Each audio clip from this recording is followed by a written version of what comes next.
अस्सलाम वालेकुम स्टूडेंट्स। आज होम्योस्टेसिस द चैप्टर जो आपका 2 है उसका लेक्चर नंबर 3 मैं अपलोड कर रहा हूँ, जिसका टॉपिक है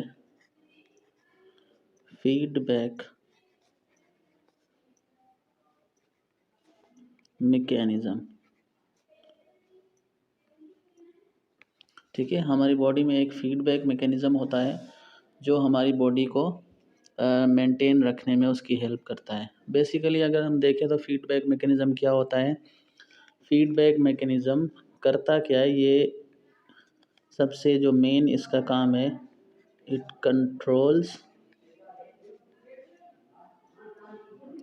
the levels of hormones, the levels of hormones. ठीक है जी, आपका जो फीडबैक मैकेनिज़्म है ये आपका हार्मोन्स को रिलीज़ करने में उसका जो कंट्रोल सिस्टम है वो इसके पास है। बेसिकली हार्मोन्स यूँ समझें कि केमिकल मैसेंजर्स होते हैं, वो हमारी पूरी बॉडी से रिलीज़ हो रहे होते हैं। और आज तक जो पता चल सका है कि ह्यूमन बॉडी में तकरीबन 50 हार्मोन्स आइडेंटिफाई हो चुके हैं। ठीक है, जिनमें आपके थायराइड हार्मोन है जिसमें T3 और T4 आ जाते हैं, उसके मेन हार्मोन्स हैं। उसके अलावा आपका मेलाटोनिन है, कॉर्टिसोल है, प्रोजेस्टेरॉन, अर्गोस्टेरॉल और ये सारे इस तरह के हार्मोन्स हैं। ठीक है, तो जितने भी लेवल्स हमारे हार्मोन्स के बॉडी में रिलीज़ होते हैं वो सारे कंट्रोल होते हैं फीडबैक मैकेनिज़्म के थ्रू। क्योंकि जब कभी हार्मोन्स का लेवल इंक्रीज़ हो जाए या डिक्रीज़ हो जाए तो उसकी वजह से बीमारियां होती हैं, उसकी वजह से कॉम्प्लिकेशंस होते हैं। तो बॉडी को ये अपना जो हार्मोनल लेवल है ये कंट्रोल रखना होता है। जैसे कि होम्योस्टेसिस में हमने पढ़ा कि बॉडी को एनी हाउ होम्योस्टेसिस मेंटेन रखना होता है। अगर होम्योस्टेसिस मेंटेन नहीं होगा तो डिजीज़ेज़ भी होंगी और कॉम्प्लिकेशंस भी आएंगी। ठीक है, तो ये पूरा सिस्टम जो जिन चीज़ों पे बेस करता है, जो इसकी टाइप्स हैं वो 2 तरह की टाइप्स हैं। नंबर 1 हमारे पास है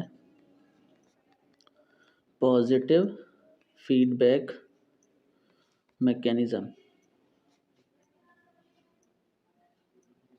और नंबर 2 हमारे पास है नेगेटिव फीडबैक मैकेनिज़्म। अगर हम पॉजिटिव फीडबैक मैकेनिज़्म की बात करें, जो यहाँ पे उसका पहला टाइप है feedback mechanism.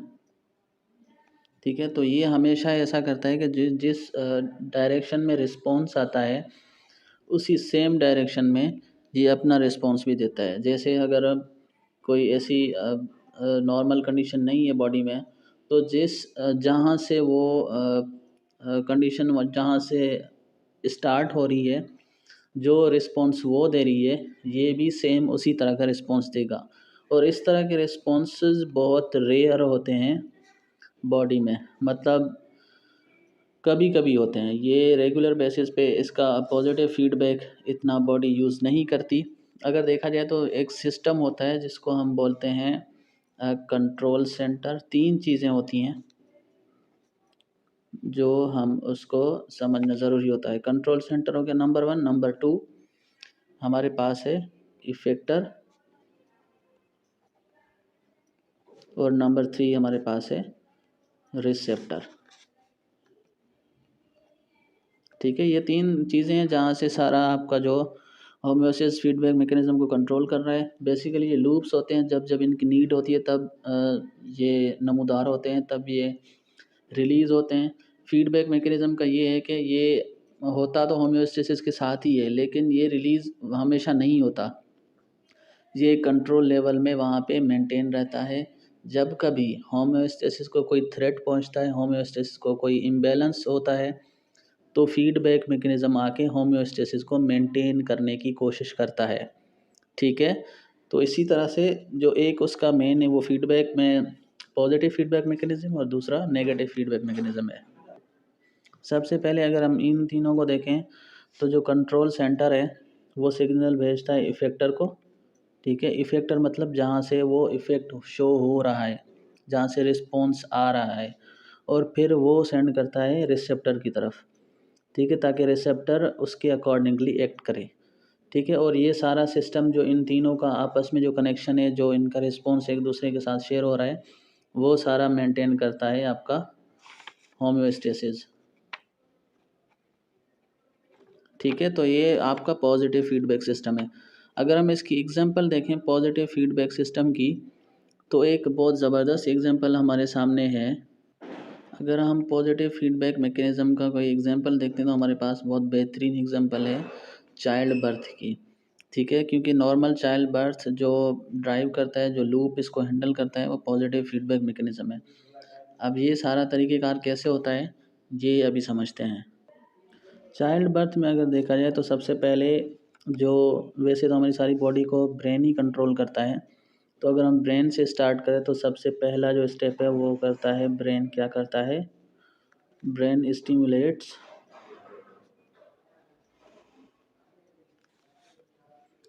Pituitary gland to secrete oxytocin,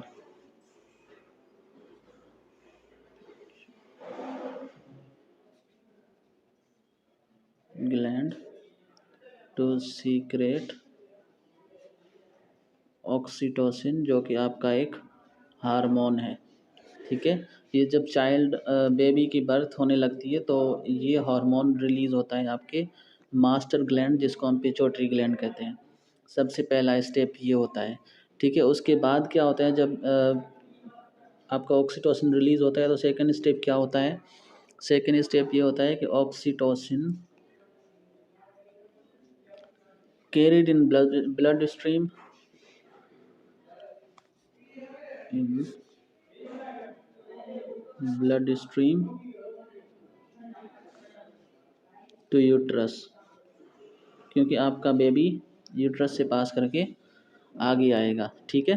तो दूसरा स्टेप जो होता है, सबसे पहला स्टेप ये होता है कि आपका ब्रेन स्टिमुलेट करता है पिट्यूटरी ग्लैंड को, पिट्यूटरी ग्लैंड को हम मास्टर ग्लैंड भी कहते हैं, कि वो रिलीज़ करे ऑक्सीटोसिन को, सीक्रेट करे ऑक्सीटोसिन को। जब ऑक्सीटोसिन सीक्रेट हो जाता है तो फिर वो क्या करता है, वो ऑक्सीटोसिन ब्लड में जाता है, ब्लड स्ट्रीम में जाता है, फिर वहाँ से वो यूट्रस में जाता है। उसके बाद जो थर्ड स्टेप है वो क्या है हमारे पास, थर्ड स्टेप है oxytocin.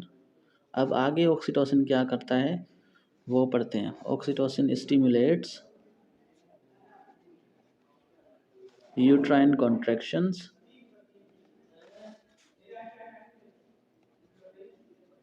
uterine contractions and pushes baby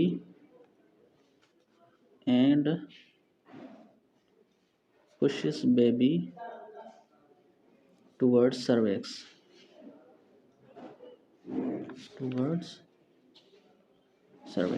ठीक है।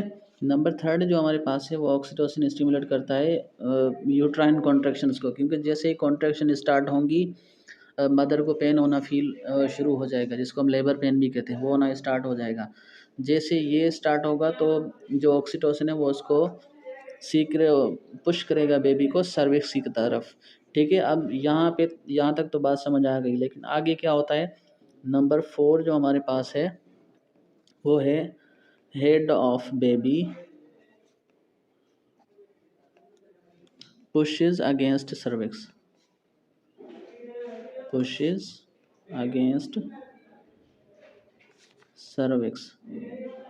ठीक है। तो ये भी अपने आप में एक क्वेश्चन है कि जब बेबी को यूट्राइन मदर को जब यूट्राइन कॉन्ट्रैक्शन स्टार्ट होती हैं और बेबी को वो पुश करते हैं सर्विक्स की तरफ, तो सबसे पहले कौन सा ऑर्गन, कौन सा हिस्सा बेबी का उसकी तरफ होता है, उसकी तरफ पुश होता है। तो ये है कि जो नॉर्मल तरीका है वो ये है कि सबसे पहले बेबी का हेड जो है वो सर्विक्स की तरफ होता है, वो पुश होता है ताकि पहले बेबी का हेड बाहर आए, ठीक है। उसके बाद जो लास्ट स्टेप हमारे पास है number 5, nerve impulses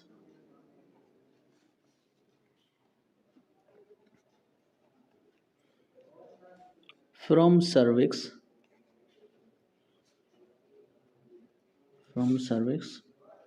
transmitted to brain,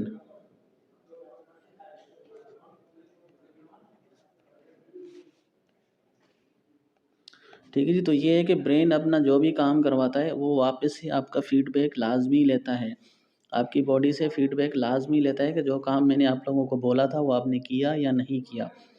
तो लास्ट सिस्टम में यही कह रहा है कि नर्व इम्पल्सेस के थ्रू जो सर्विस की तरफ सिग्नल गया था वो वापस ब्रेन की तरफ आता है, ताकि ब्रेन देखे कि काम सही हो रहा है या नहीं हो रहा। अगर कोई कॉम्प्लिकेशन है तो फिर उसको उस हिसाब से हैंडल करने की कोशिश करेगा, ठीक है? उस हिसाब से सिग्नल भेजेगा।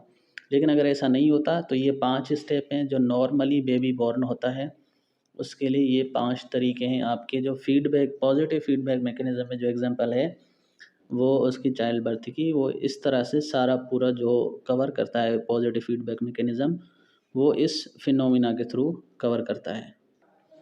चलें जी, हमारे पास नंबर 2 पे जो फीडबैक मैकेनिज़्म वो है नेगेटिव फीडबैक मैकेनिज़्म। अब नेगेटिव फीडबैक मैकेनिज़्म क्या करता है, ये बॉडी को खुद ही बोलता है कि खुद को खुद ही रेगुलेट करो। वैसे तो पूरा फीडबैक मैकेनिज़्म यही कहता है, लेकिन इसमें एक मेन चीज़ होती है, वो ये होती है कि ये इनहिबिटरी लूप्स रखता है अपने पास। अब इनहिबिटरी लूप्स का मतलब क्या है कि जब कभी बॉडी में किसी भी रिस्पॉन्स की, किसी भी सिस्टम का जो आउटपुट है वो बहुत ज़्यादा हो जाता है, तो ये उसको रोकने की कोशिश करता है, ये उसको इनहिबिट करने की कोशिश करता है, ये उसको रिवर्स करने की कोशिश करता है, ताकि जो फ्यूचर प्रोडक्शन है किसी भी सिस्टम से, किसी भी एरिया से जो ज़्यादा आउटपुट आ रहा है वो नॉर्मल हो जाए, वो इस तरह का ज़्यादा और रिलीज़ ना हो। लेट्स सपोज़ कि इसका अगर एग्जांपल हम देखें, तो इसका एग्जांपल हमारे पास जो one of the best example है वो है ब्लड शुगर रेगुलेशन, ठीक है? तो ये उसको ब्लड शुगर लेवल नॉर्मली हम ये कहते हैं कि इंसुलिन इसको कवर करती है, लेकिन नेगेटिव फीडबैक मैकेनिज़्म क्या करता है कि जब ब्लड शुगर बहुत ज़्यादा बढ़ जाता है तो ये इंसुलिन रिलीज़ करता है। आपका इंसुलिन भी एक हार्मोन है जिसको नेगेटिव फीडबैक मैकेनिज़्म कंट्रोल करता है, ठीक है? तो जब ये रिलीज़ होता है तो जितना भी आपका ब्लड शुगर लेवल है, या इसको हम दूसरा बीजीएल भी कहते हैं, ये क्या करता है, ये सारे ब्लड बीजीएल को आपके ब्लड से उठा के आपके सेल्स में एंट्री करवाता है, ठीक है? आपके हर बॉडी के हर सेल को शुगर चाहिए, उसको जो है वो ग्लूकोज़ चाहिए। तो जो जैसे ही ब्लड शुगर लेवल ब्लड में बढ़ता है तो ब्लड से उसको उठा के ये उसके सेल में एंट्री करवाता है, ताकि वो सेल भी नॉर्मली फंक्शन करें और जो ब्लड में ब्लड शुगर लेवल है वो भी इंक्रीज़ ना हो, ठीक है? और भी काफ़ी सारे एग्जांपल्स हैं इसकी नेगेटिव फीडबैक मैकेनिज़्म की, जैसे थर्मो रेगुलेशन हो गया कि जब टेम्परेचर बढ़ जाता है तो भी ये अपना रोल प्ले करता है, टेम्परेचर को रीस्टोर करता है, उसको दोबारा नॉर्मल कंडीशन पे ले आता है। तो इस तरह से ये अपना काम करते हैं, ठीक है? नेगेटिव फीडबैक मैकेनिज़्म के बहुत सारे रोल होते हैं। ये टायरलेसली काम करता है हमें हमारे अपने फंक्शन करने के लिए, अपने काम करने के लिए, ठीक है? तो ये आपका यहाँ तक जो चैप्टर था वो कंप्लीट हो गया है।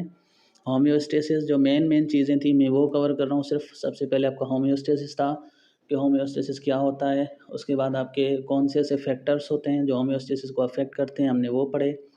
और आज जो हमने पढ़ा वो फीडबैक मैकेनिज़्म था कि फीडबैक मैकेनिज़्म खुद क्या होता है, उसकी टाइप्स कितनी है, पॉजिटिव फीडबैक मैकेनिज़्म क्या है, किस तरह से काम करता है, उसकी एग्जांपल्स क्या हैं, नेगेटिव फीडबैक मैकेनिज़्म क्या है, किस तरह से काम करता है, उसकी एग्जांपल्स क्या हैं, ठीक है? तो आज यहाँ तक आपका जो चैप्टर 2 है उसका एनाटॉमी फिजियोलॉजी का वो कंप्लीट हो गया।